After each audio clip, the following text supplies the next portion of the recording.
नमस्कार, मैं हूँ डॉक्टर अलका चक्रवर्ती, सहायक प्राध्यापक शैल देवी महाविद्यालय अंडा दुर्ग। मैं आप लोगों को ज्ञान एवं पाठ्यक्रम के अंतर्गत यूनिट 5 पढ़ा रही हूँ, जिसमें मैं आप लोग को बता रही हूँ कि अध्ययन विषय का क्षेत्र एवं अधिगम के उद्देश्य। तो इसके अंतर्गत क्या क्या चीजों को शामिल किया। जो राष्ट्रीय पाठ्यचर्या है वह यह मानता है कि जो अध्ययन की जो दीवारें हैं उसको थोड़ी नीची कर देनी चाहिए, जिससे छात्र जो है वो अध्ययन का सुख प्राप्त कर सके और हंसी खुशी वो अध्ययन को प्राप्त कर सके।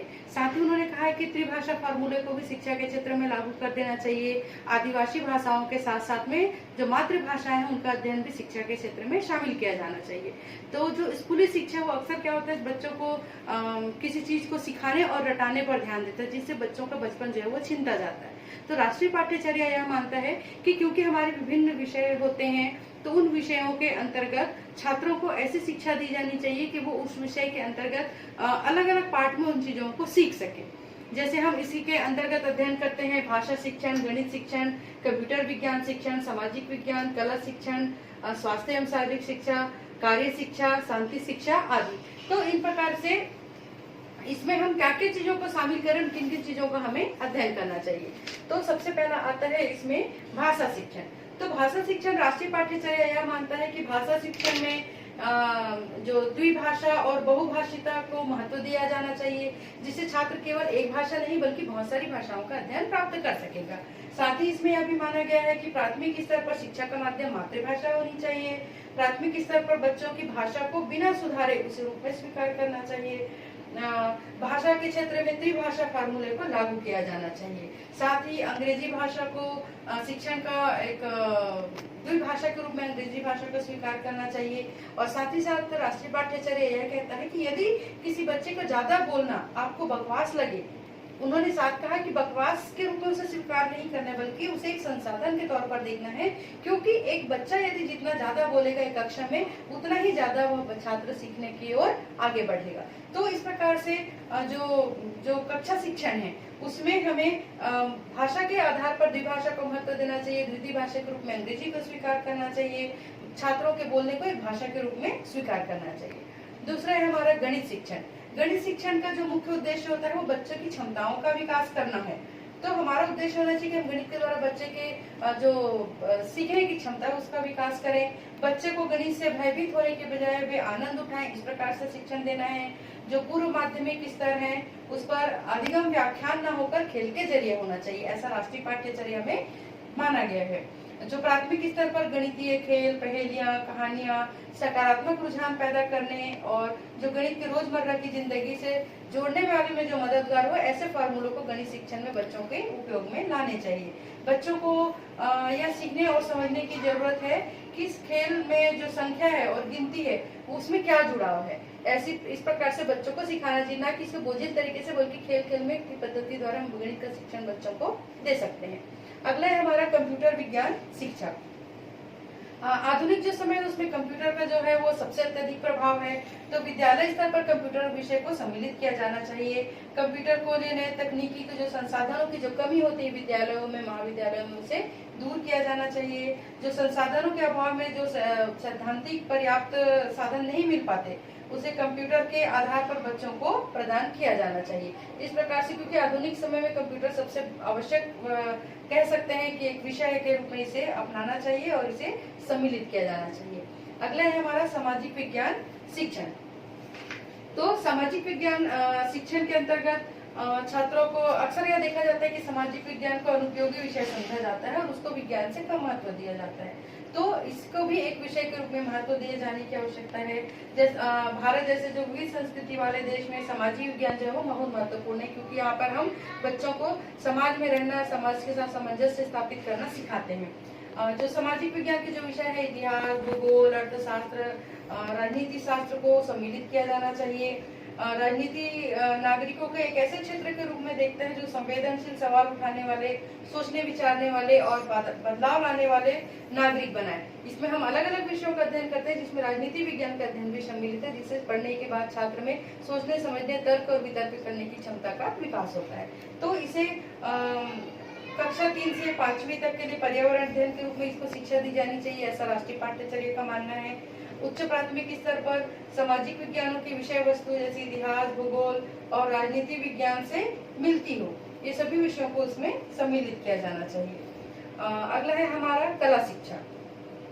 जैसे कि हमने प्रारंभ में ही पढ़ा, जो गांधी जी की शिक्षा के बारे में पढ़ा, उन्होंने भी कहा कि शिक्षा ऐसी हो जो कलात्मक हो, छात्र पढ़ने के बाद साथ साथ कुछ चीजों को सीख भी सके।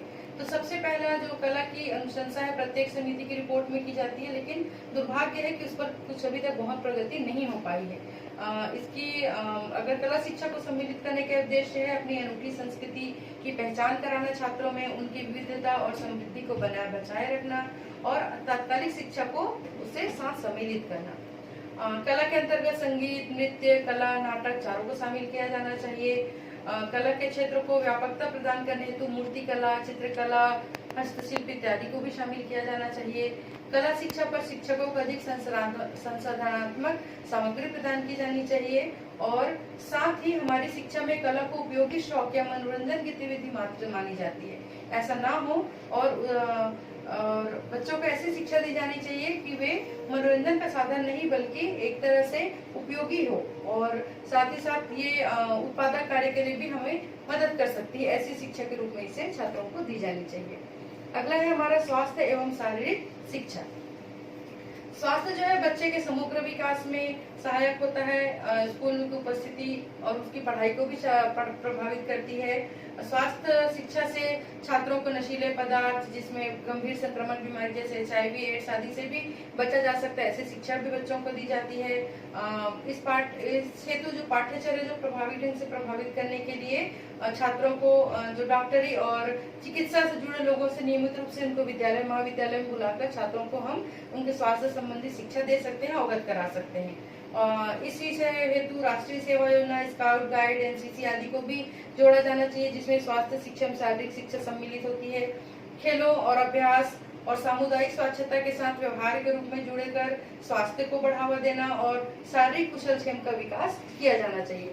तो स्वास्थ्य एवं शिक्षा भी जो हमारे पाठ्यक्रम में शामिल है, इससे विभिन्न प्रकार के ज्ञान बच्चों को प्राप्त हो सकते हैं। तो इस प्रकार से इनका उद्देश्य होता है छात्रों में स्वास्थ्य के प्रति और शारीरिक शिक्षा के प्रति जिज्ञासा उत्पन्न करना, उसमें बच्चों की सहभागिता को बढ़ाना। अगला है हमारा कार्य शिक्षा। कार्य शिक्षा के अंतर्गत हम शामिल करते हैं तो जो छात्र होते हैं उनको जब हम कार्य शिक्षा देते हैं कक्षा के वातावरण से बाहर निकलकर, तो उन बच्चों में नए आनंद का विकास होता है। वो पाठ्यचर्या का इसे एक अहम हिस्सा बनाया जाना चाहिए, जिससे बच्चों को पढ़ाई जो है वो लदी हुई और बोझिल न लगे। ऐसा पाठ्यचर्या जो है वो उन्होंने एक नियम बनाया हुआ है, कहा है कि सीखने की क्षमता बच्चों की इससे प्रभावित होती है, जिससे छात्रों को कक्षा जो है वो बोझिल नहीं रखती। काम को लिंग एवं जाति के आधार पर बांटा हुआ भी नहीं होना चाहिए, अर्थात सभी बच्चों को एक समान एक काम प्रदान किया जाना चाहिए। बच्चों की आयु और योग्यता को ध्यान में रखकर कार्य के जो क्षेत्र है उसको हम बांट सकते हैं, लेकिन कार्य ऐसे होने चाहिए जो छात्रों के विकास में बराबर सहयोग दे। बच्चों के जो काम केंद्रित शिक्षा और व्यावसायिक शिक्षा में अंतर है, तो विद्यालय में शिक्षा के माध्यम से बच्चों को ऐसे अनेक काम दिए जा सकते हैं जिसमें उनमें दक्षता का विकास हो। अगला है हमारा शांति शिक्षा। वर्तमान दौर में क्योंकि हम देखते हैं कि असहिष्णुता, कट्टरवाद, हिंसा जैसी जो वातावरण है वो देखने के लिए मिल रहा है, तो छात्रों को इस प्रकार की शिक्षा दी जानी चाहिए। दीर्घकालीन प्रक्रिया के एक महत्वपूर्ण आयाम के रूप में इसे स्वीकार करना चाहिए। सामाजिक शांति जो है वो शिक्षा का एक महत्वपूर्ण घटक है, अतः समानता और सामाजिक न्याय समाज व्यवस्था के विकास पर जोर दे, शांति पर विकास जोर दे, ऐसी शिक्षा को हमारे पाठ्यक्रम में शामिल किया जाना चाहिए। तो इस प्रकार से हम देखते हैं। इसके अंतर्गत मैं एक पॉइंट डालना भूल गई, ये हमारा विज्ञान शिक्षा। तो विज्ञान शिक्षा के अंतर्गत जो छात्र है वो विभिन्न प्रकार के कला क्रियाकलाप करते हैं, जिनमें उनमें अलग अलग चीजों को जानने के प्रति एक विभिन्न प्रकार की जिज्ञासा जो होती है वो उत्पन्न होती है।